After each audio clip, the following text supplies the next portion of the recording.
one chap ends up with $30 million of this money. We think in cash, and he just vanishes. It exists because it's profitable and because it's still invisible. It seemed so impossible that I kept thinking someone was going to tell me I'd got it wrong. The infinite game is managing risk in the past, present, and future. We have the financial resources to be able to commit to this infinite game, but we need the political will. It is an infinite game because greed is infinite.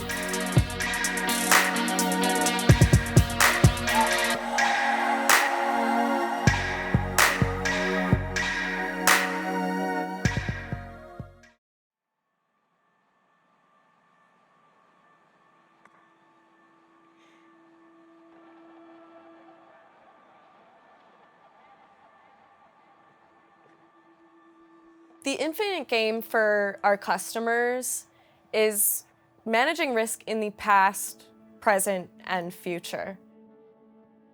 What we do is help our customers look at the history of risk. What indicators might our customers need to know about before going into a business relationship? Then there's the present risk. What's happening in real time? How can we respond to these risks so that we do stay one step ahead of those criminals and their evolving techniques? And when it comes to the future, we're looking at sustainability for our customers. How can our customers mitigate the risk as they go forward? What risks can we anticipate for customers so they continue to grow their business? So doing the right thing for our customers is to find all of the things that you need to find, all of the risk you need to identify without missing anything really important.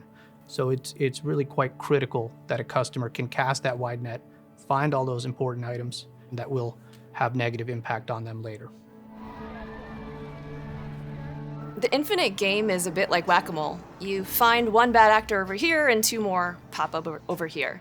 And look, the challenge is real. I think it's fair to say that the vast majority of cases where forced labor has been found in a supply chain, for example, have been unknown to the ultimate seller of those goods. It's a complex problem to solve for. Our customers care about the interconnected risks that their businesses face. They cannot operate profitably if they're not able to identify, measure, or manage some of the exponential risks that they face in doing business globally or locally. The infinite game is really, how do we out-innovate the bad actors who are always looking for the opportunity from a financial crime and fraud perspective, and how do we stay that one step ahead of them at all times? So there are lots of stakeholders in the infinite game. There are those that are perpetrating crime. There are those that are enabling them through professional services such as accountancy, their lawyers, their bankers, their concierges, if you like. There are those institutions that aren't aware that they're part of that network, but they've been infiltrated and are being used to wash money. And then there are a whole host of stakeholders trying to fight that. I'd say at the moment, you've got the bad guys winning because they're more coordinated, they're better networked. Those of us on the good team, as I would phrase it, or the good guys, aren't quite there yet. We've got lots of different efforts in different pockets of the world, but it isn't all in one motion. We are in a cat and mouse game, but the good thing for the industry is that every time a technological advance is made, it gives the industry some more tools to use. Artificial intelligence and machine learning, for example, can be used to spot anomalous behavior in bank accounts that might indicate the accounts being used for laundering. So yes, we're in a cat and mouse game, but the good news is the cat gets as many weapons as the mouse does. Perpetrators, of course, have started to use technology themselves, and they've been doing that since the internet first became available. For us, then, it means we've got to keep inventing in order to stay ahead. Tech is a force for exploitation, but it is also a huge force for working against exploitation. The future is a bit of an arms race in many respects between the bad guys and the KYC professionals, as we're seeing technology being deployed on both sides. AI can both help to reduce false positives, streamline processes, but equally we are seeing some concerning trends around AI being used to fake people's pictures, being used to fake people's voice. So we're going to see technology deployed on both sides, essentially in a bit of an arms race.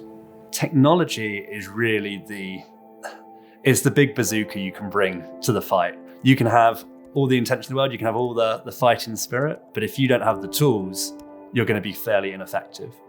To go up against these criminals who are using technology themselves, you need something equally as powerful as effective. And it really means having a way of getting to the important insight as quickly as possible. Doing that can mean that an investigator goes from having to work 100 cases a day down to 5 or 10 or sometimes just 1, and they can do that one or handful exceptionally and actually do something about it. When it comes to financial crime, what we're really helping our customers do is answer 3 core questions. Number 1, who am I doing business with? Number 2, what are the risks or opportunities involved in doing business with that entity? And number 3, how do I leverage all this intelligence from 1 and 2 at scale? So the infinite game is fundamentally about leveraging innovation and technology to continue to adapt the way that we detect and prevent illicit activities and the way that companies can comply with regulations and laws. Criminal networks have embraced new technology, and particularly in terms of the interaction and collaboration tools. I think there's been a sort of sea change in terms of this. So when people talk now about traditional finance, TradFi, and then new finance, we're talking about cryptocurrency, we're talking about NFTs and other sort of value systems.